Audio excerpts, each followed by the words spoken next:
তোকে আর কাজে নেব না। চলে যা এখান থেকে। দয়া করুন বাবু, কাল থেকে ঠিক সময় আসব।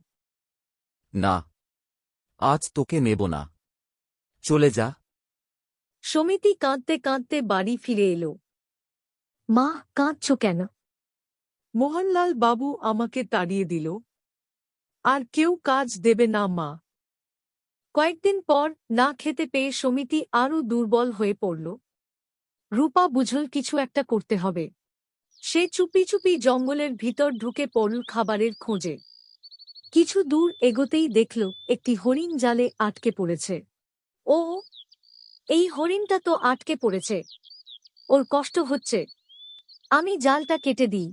রূপা জাল কেটে দিতেই হরিণটি বদলে গেল এক পরীতে। রূপা, তুমি খুব সুন্দর আর দয়ালু মেয়ে। আমি তোমাকে একটা জাদুর হাঁড়ি দিচ্ছি। এতে যা চাইবে তাই পাবে। ধন্যবাদ পরী। আমি এখনই বাড়ি যাই, আমার মা অসুস্থ। রূপা বাড়ি ফিরে হাঁড়ির সামনে দাঁড়াল। হাঁড়ি, আমাকে খাবার দাও। হাঁড়ির ভেতর থেকে বেরিয়ে এলো গরম গরম ভাত, ডাল আর সবজি। সমিতির মুখে ফুটে উঠল হাসি। তার শরীরও ধীরে ধীরে সেরে উঠল।